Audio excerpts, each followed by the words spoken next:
Okay, good. Let's just sit up tall, make that U-shaped tongue, and breathe out the nose. Suck in air through the U-shaped tongue.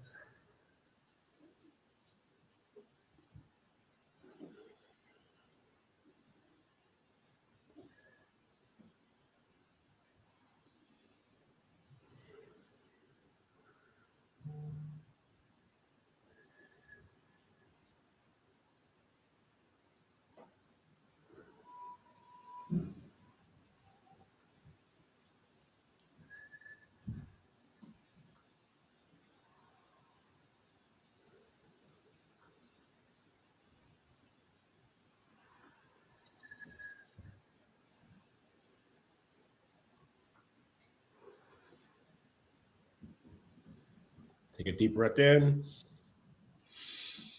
and relax. Okay, good. So that's a great breath work to do if you're having a fever, whatnot. That actually helps cool the fever down a little bit. So, Okay, that's disclaimer: good in I'm my not case. Then, yeah, a okay, that's good. and it kind of leads into our segue of like leading off the grid. So when you live off life off the grid, you got to come.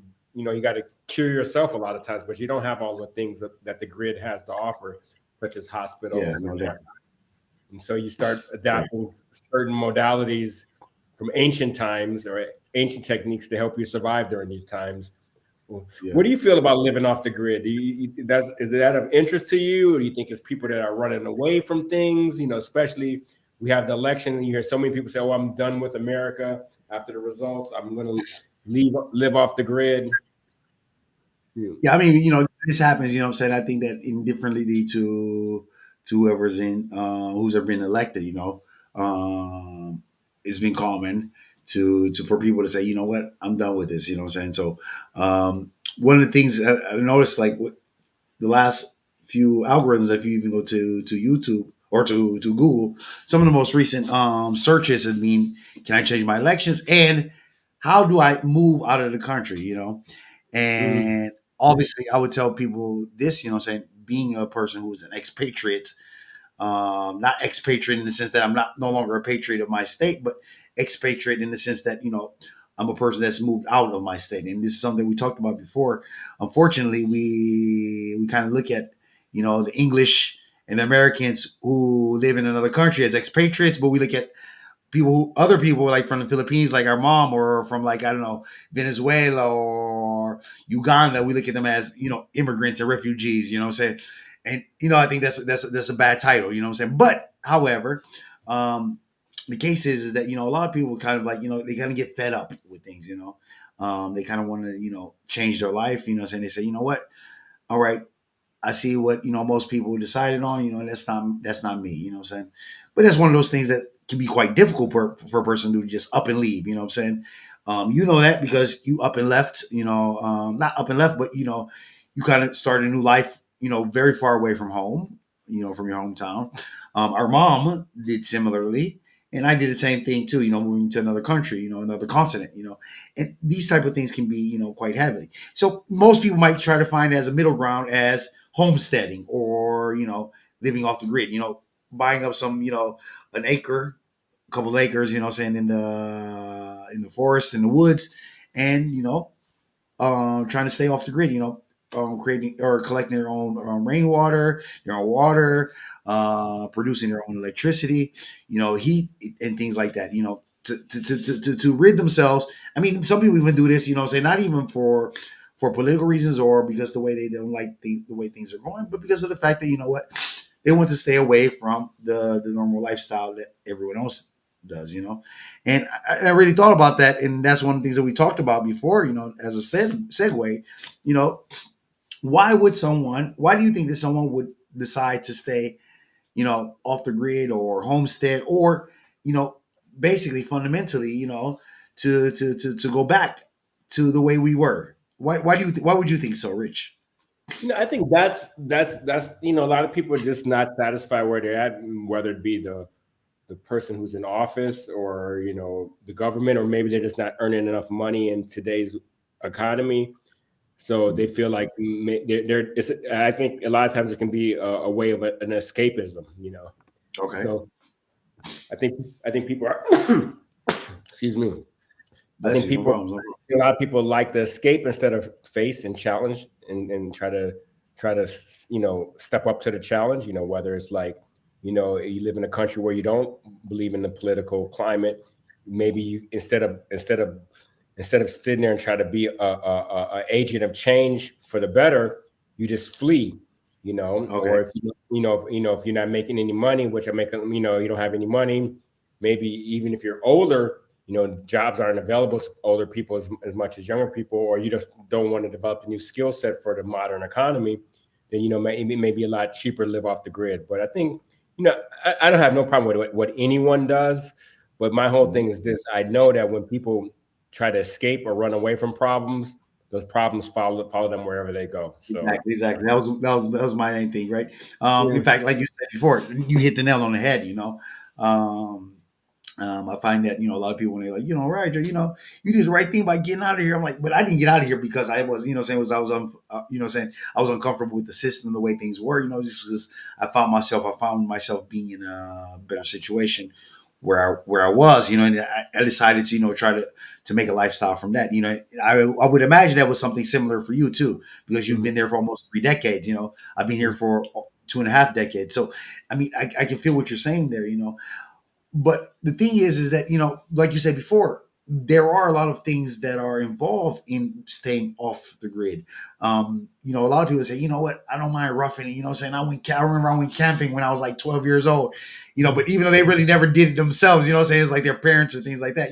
I'm a person that love roughing it. Saying it might not seem like it, but summertimes for me as a teacher, having long extended summer holidays or summer vacation for me, saying I do have that opportunity or to stay at home or to, rough it and do whatever, saying I feel like doing, and I really do like roughing it. And I kind of feel myself that I could be, more charged, more projected or towards that trajectory of roughing it and being off the grid.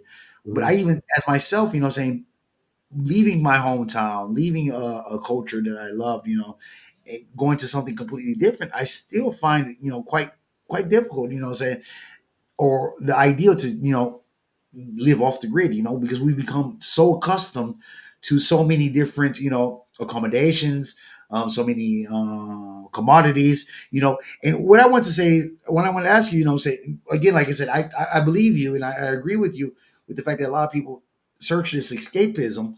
But what I want to ask you, Rich, is do you think that some people may think that living off the grid is better, in the sense that their life will become better?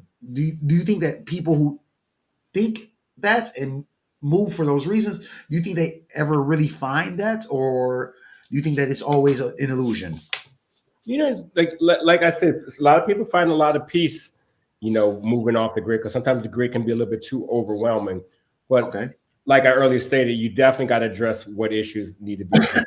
Okay. First within, you like I'm a firm believer of, like, wherever you have internal problems, you're going to take wherever you go. So a lot of times Mhm. people just have internal problems, and a lot of those internal problems is not accepting what is, resisting what is. And so they believe that they go somewhere else, that it's going to be better, but it's going to be situations they don't like then there also. And then they're going to be non-accepting and non-resisting again. It might be a little bit different because when you're like in the mountains or in the woods, you don't have that much human interaction. There's a big, like, sentiment that's going around where humans just hating other human beings and stuff like that. Yeah. It's like it's easier to love your dog than love other human beings, or love nature than love other human beings. But at the end of the day, humans are part of nature also. So I think, you can escape, but if you don't address the underlying issues and underlying this discontent that one person has, then then going in nature, you're just going to take those problems with you. Or going off the grid, you're going to take those problems with you. But on the flip side of that, going off the grid, you know, going along with what Thoreau's Henry David Thoreau's mindset is, that being in nature and being out away from everything can really cure a lot of anxiety and angst in life. So, I think there is a lot to going out in nature and stuff like that. But I'm not a firm believer of running away from anything. Okay. Well, Yeah. again, like we said before, a person who decides to homestead or to live off the grid, they've decided, that that's a complete change of lifestyle. It's not like a 1 week or a 1 month thing where they decide, I want to do a ayahuasca trip to the Amazon, saying, for a month, and come back and say evaluate life, take a step back and take stock of life, and and live life differently.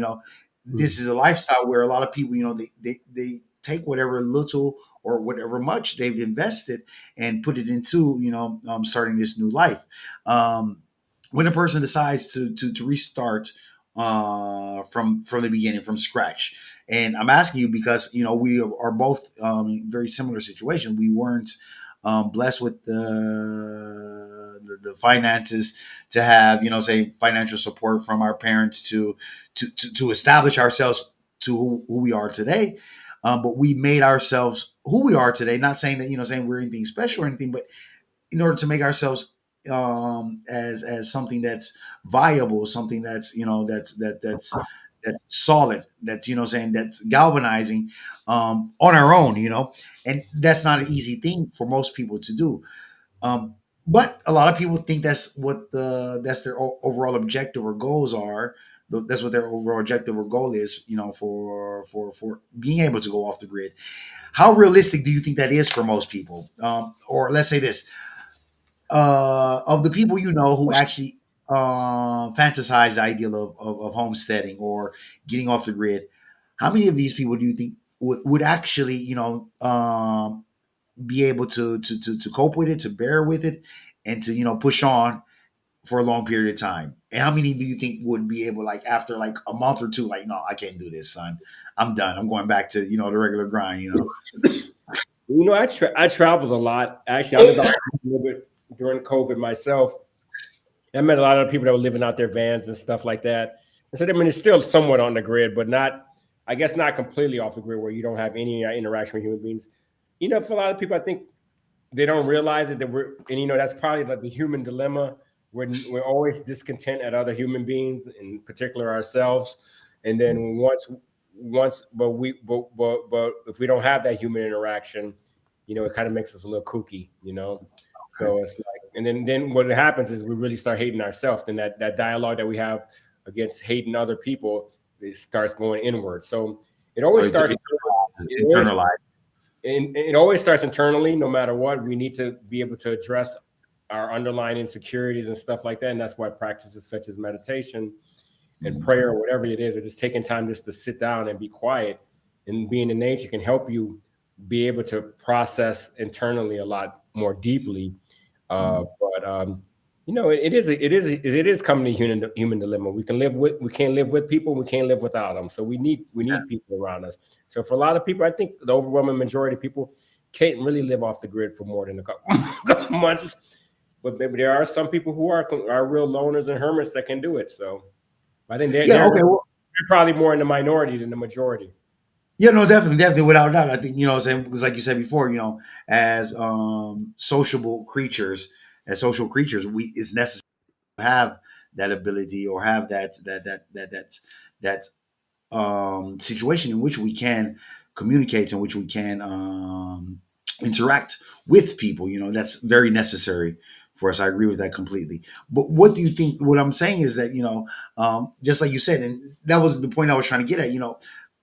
Getting away from it all for a few weeks, a couple of days, a month, a half a year. You know what I'm saying? That's one thing, but deciding to, saying, to get away from it all, how important is that? And the question is, like I said before, I mean, when we talked about, saying about, what we would talk about today, yeah, my main idea was, okay, talking about, getting away from it all. But like you said before, from the beginning of our podcast today, is that a lot of these things are forms of escapism, or we can masquerade it however we want to, escapism, or trying to find ourselves, what I'm saying, because I think that that's also a form of escapism, because I think that I agree to the fact that we want to be as sane as possible, as healthy as possible, as in one piece with ourselves as possible, as we interact with new people. But at the same time, it's unrealistic also to be able to say, okay, you know what?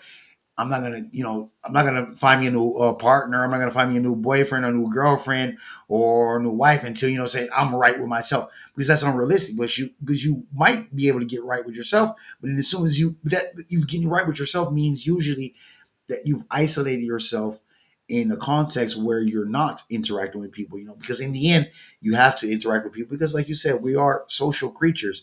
That's something that hasn't changed since our species have diverged from the Denisons and the Neanderthals, and whatnot. So my question is that how do we really reconnect with who we are, what makes us feel good, and how do we make ourselves feel? How can I say? Not, I don't want to say pleasant necessarily, but how do we feel comfortable in a society which we find going off or diverging into a different direction? And I think that's what people think. If I go and live off of there, saying alone for 15, 20 years, I'm going to be able to stick to my plan. But that's not the thing. Like you said before, it takes a particular type of person to leave, saying what you're used to, that familiarity, and start a new life, especially considering that, yeah, like you said before, nature helps a lot. It helps us become more introspective. Being alone helps us be introspective. But we are not creatures that are meant to be alone or isolated. You understand? We're still, saying it's in our DNA in order to be able to communicate or to interact with other people. And my question is that from this, basically, what I want to say is that how much of this is smoke and mirrors when people say, you know what, I want to get off the grid and I want to live by myself, alone, isolated from society. How realistic is this? Apart from, like you said before, sometimes we find the reasons for, saying like, okay, because it's financially sound, because it is. If you're able to, usually, if you're able to find land which is not so expensive, some parts that's not considered national parks or things like that, it's quite cheap to actually start off the grid, what I'm saying? But you have to do a lot of work, what I'm saying? You talked about older people. Older people wouldn't be able to do this because they would have to work, If I'm sick and I don't have firewood chopped, I'm going to be going cold for the next few days, you know what I'm saying? If I'm sick and I'm not able to hunt, what I'm saying, or I'm unable to fish, what I'm saying, or if I don't have any goods or wares to go to the market, or what I'm saying, to sell to other people, I'm not eating for a couple of days, and that's something that a lot of people they're not prepared for. Which what I'm saying, when you talked about before, going back to our that transition when we were from nomadic to settlers, So my question is that how effective could being off the grid be for people? That's my question. That's my true question. What I'm saying? How effective could it really be for people long term, not just a week, a couple weeks, or a month? How long Effective term? in effective in what ways? And like psychologically effective, or like Psychologically, for that person, yes, for the person who's decided to live off of the grid, or be isolated. This sense of isolation, and if you want to say escapism, because like you said before, I think you hit the nail on the head. I think that in the end, it is a form of escapism.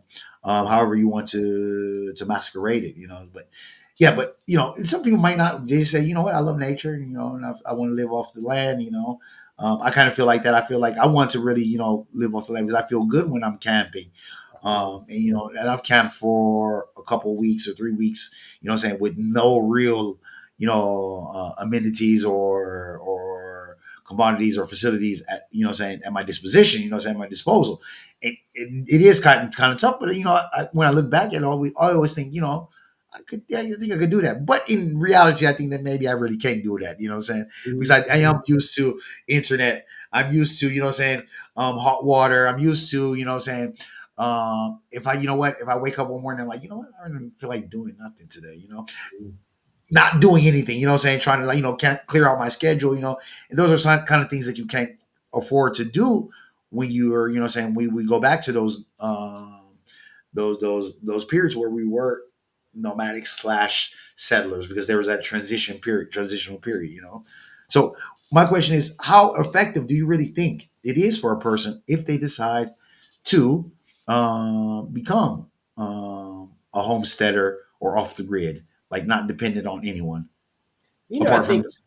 I think, maybe initially they'll get a lot. It'd be very effective. A lot of benefits for interpersonal growth and Mhm. development, but I think it just goes against the whole wiring of our nervous system. And, Mhm. and us as a species, we're meant to be around each other so we can build civilizations and to and we're meant to be, but that's what we've been doing for the last couple thousand years. Yeah, And yeah. so now we're going to take a departure from that. So I mean, our nervous system doesn't evolve that quickly, Okay. So it's like we're still our nervous system still craves to be around people. That's why people had it so hard during COVID. They Yeah, yeah, people definitely. people Yeah, went to I know. He was like, people were like they'll find excuses like they would take yeah. their dogs out like for say to walk for like 7 times a day, just to get outside and hopefully encounter somebody else, even if they didn't know that person or not. You know what I'm saying? I'm not sure that's the way it was in America, but that's how it was here in Italy. That was here too. Like People we're were like for us, it was finding reasons to get outside. going to Trader Joe's. So Trader Joe's is our local. Exactly. So everybody were in their masks. They had to wait in lines for food. That whole Exactly. Exactly. that Exactly. whole Exactly. thing So was going on. But I mean, I think a lot of times we just live in a society where we're trying to find ways to avoid, and it's okay. with everything, it's like, we're trying to find an alternate way to instead of really embracing and addressing what's the pink elephant in the room and stuff like that. And a lot of times And so when people don't want when people want to leave the grid, they're fed up with their government, they're fed up with the community, they're fed up with the work economy and stuff like that. So they're fed up with other people. So instead of being able to be a much more grounded and truthful person, be able to talk to people and be a more responsible person in their community, learning how to develop new skill sets to survive in a new economy, because you're gonna have to learn how to develop skills to survive out in nature. So no matter what, you got to learn how to new skills. No matter what, you choose to think that the grass is greener on the other side. I know yeah. so many people No, also say, in fact, I want to leave out of America because America sucks and all that blase split. But you were born and raised in America, and how are you gonna exactly. shit talk America, dude? It's like America is Yeah, is a great country. It's not yeah. perfect, but it's a very diverse country that's very heterogeneous. So it's not an easy country to manage. Yeah, So yeah. when people No, don't, definitely, no, definitely. Like that's one of the things I was saying before. A lot of people say, I work 50 hours I work 50 hours a week, and I'm barely struggling, saying, and with that, saying I'm struggling to get by, and I'm thinking that, if you go off the grid, you're going to be working more than that, even, saying, exactly. depends, saying, like there'll be some, okay, maybe there might be a couple weeks, saying you've already finished the harvest, and things like that. You might wake up, like, you know what, I don't feel like doing anything, and that's fine. But there will be days when, say you waking up just before dawn, plowing that field, plowing your lot, saying, planting seeds, saying, until sunset, saying, and you're gonna be working just as hard. Obviously, the main ideal is that I think that the main thing is that, and I think that this goes back into what you were saying before, that a lot of times that internal struggle, those internal demons that we have, it's very easy for our minds to try to find solace in blaming someone else or blaming something else, society, our family, et cetera, et cetera, et cetera. Whereas, a lot of people who may move off the grid, again, like I'm not talking about everyone, I'm talking about some of them. They may have these ideals, they may fantasize these ideals, and they may entertain these thoughts because, at least they can see if they're working, what I'm saying? They're chopping wood, they're planting seeds, they're plowing, what I'm saying? They're harvesting food, they see something tangible, like directly tangible, but then again, what I'm saying, obviously, like you said before, countries, a lot of the most modern countries today may not be perfect, but a lot of them are, saying, quite effective, saying. So you're paying taxes, you're contributing to society, and you are being able to receive things, even though we might not see it directly, but we still, saying, we still have it, saying. And I think that a lot of times what we think when we decide, okay, you know what, I want to move away, blah, blah, blah, blah, because I don't feel respected as a human being. But when you move to another place, yes, okay, you might respect yourself as a human being, but no one else does because you're off the grid. So the thing is that, like you said before, the key fundamental point is that maybe you weren't respecting yourself as a human being when you were in society and you weren't able to see it, but now you are forcing yourself to respect yourself as a human being. because the society is you, yourself, and whoever decide to follow you. What Yeah. would you say? Would you agree with that? I definitely agree. That's what I mean. That's going back to what Henry David Thoreau talks about. Is like by being out in nature and isolating yourself, you do have Exactly. you start it is like the biggest form of therapy. So you can't Okay. really because like there is nobody else to blame. There is nobody else to make us Mhm. to have like little battles with internal battles with.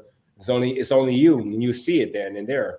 But for long-term sustainability, I don't think we're meant to live this way. So Okay. I'm not saying we're not meant to live this way, but we have not been living this way for For thousands of millennia, exactly. For millennia, exactly. we're like so Exactly. now we're just gonna go to do something totally different. I don't know if it works like that way. Yeah. But some more power to people that want to do that.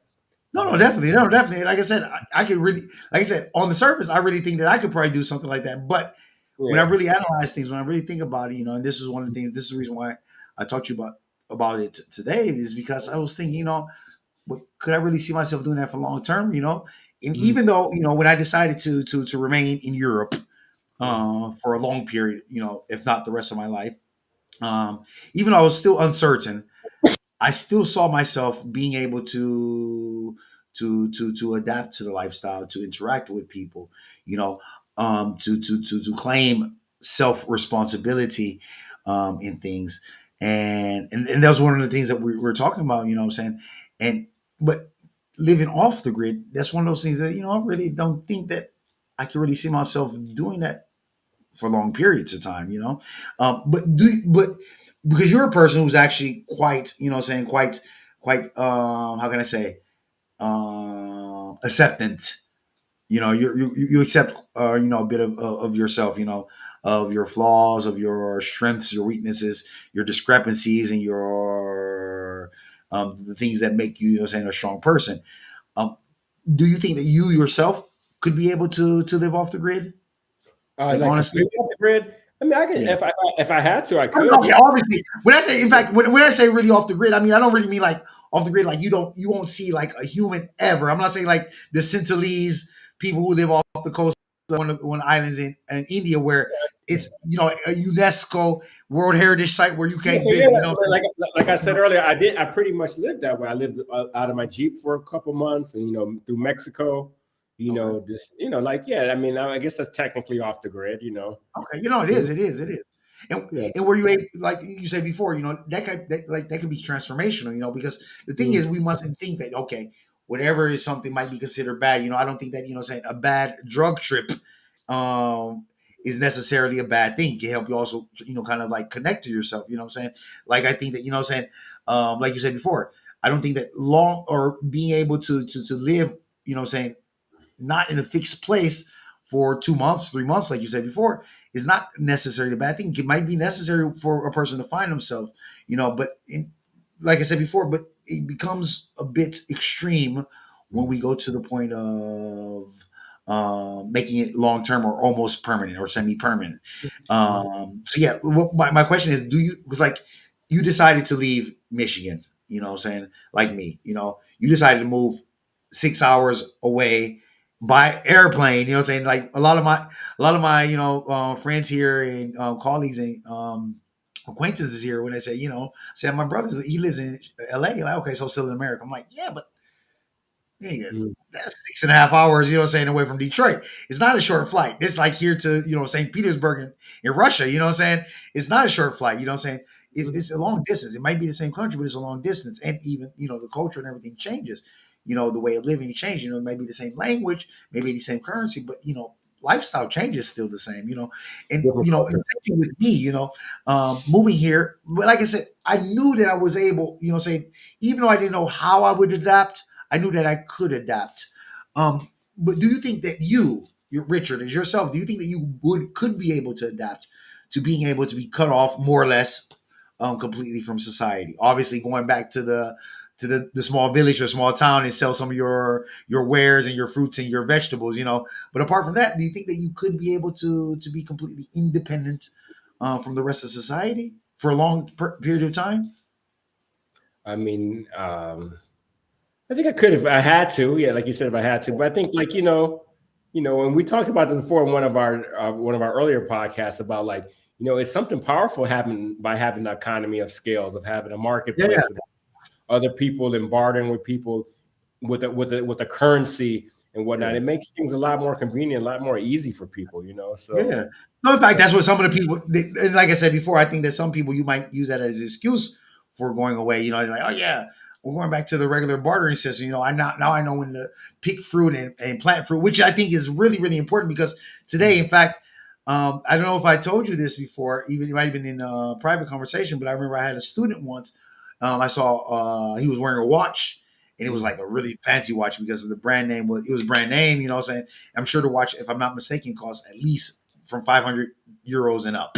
You know what I'm saying? This is like a 16-year-old kid. I'm like, dude, you floss and you got that mad drip. You know what I'm saying?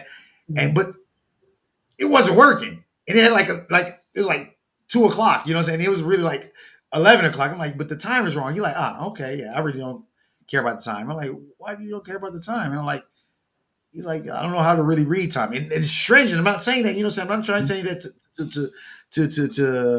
to call the youth today ignorant, but I was like, well, dude, you should know how to tell them. I'm like, why? And then, and he told me, you know what I'm saying? He told me he wasn't trying to push back, but he's like, yeah, but he's like, I got my phone, I got my tablet, I got my, saying if necessary, my home, I got my computer, I got my digital clocks, you know what I'm saying, all around the house. If those go bad, you know what I'm saying? I mean, shit has hit the fan. And I'm like, all right, whatever, dude.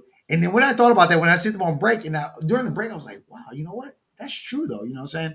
Because if shit hit the fan, being able to read an analog clock would be the least of his concerns. You know what I'm saying? And then I thought about it. I'm like, you know what?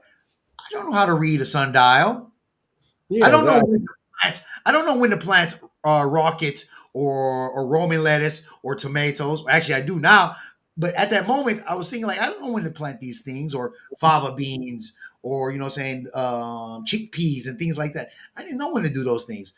I learned since then, you know, what I'm saying, or actually, I informed myself and learned about how to do that since then. But the thing is that I really didn't think about it, you know, saying until he said that to me. He didn't say that, saying out of disdain or to be polemic or to try to, saying try to diss me back or push back, But there was his way of saying, you know what, we need to reconnect, and I think that we do need to reconnect. We do need to, like you said before, be able to realize, okay, you know what, none of us know how to harvest or how to plant things now, but we still eat harvested food and planted food. You know what I'm saying? They're still agriculturalists and things like that, and we've gone away from that, And I do think we should go back to that a little bit, but I think some people they use that as an excuse, like you said before, since the beginning of this podcast today, as to escape from what's really out there, They say, yeah, because I want to be able to do this, be in nature, like you said before, and I agree with you completely. Nature is a beautiful thing. Staying in nature is a beautiful thing. But if you're using, I want to stay in nature in order to, escape all of my problems, is that really a good thing? And that's my question. How effective, or how effective, we talked about that, but how realistic is it that staying in nature, something that taking medicine, which is good for you, how effective is that when your illness is different? How effective is it to take antibiotics when you don't have an infection, but you have a viral, or you don't have a bacterial infection, but you have a viral infection? How effective is that? Do you I think? think I think like you said in the beginning, it's a little bit effective. But I think Okay. long term sustainability. The whole, the thing is, you can do all the therapy, all the self therapy, isolated therapy, you knock yourself out. But how are you going to respond when you're interacting with somebody day in, day out, and you have to, be in a partnership with them? You have to be in the community with them. That's then everything takes a different dynamic. But sometimes some people are so kind of screwed up, they have to just take that step back and really kind Okay. of isolate and fix. And then from there, they can be in a better position to be able to deal with a partner, deal with a significant other, deal with people in their community and stuff like that. That's why like people can they can live off the grid every day for just a few moments by taking a walk in nature or just meditating. So Okay. instead of it being this big, like this is the only way of living life, All why right. don't we try to like hybrid and take the best of both worlds? Like taking Okay. take living off the grid, take like the old ancient ways and live like that for a little bit, but then like a couple weeks a month or a couple days a month a couple weeks a year, and every day set time off to be in nature by yourself or meditate, and then still reap the benefits of living in the modern day. Okay, so I mean that can even be done daily, right? So like instead of waking up at 7 o'clock, wake up at 6:30 in the morning, leave your phone at the crib, even turn it off if you want to, and go for a 20-30 minute walk, right? Exactly. Yeah, exactly. Yeah. Yes. Okay. And it's kind of like blending the best of both worlds, which in reality, that's what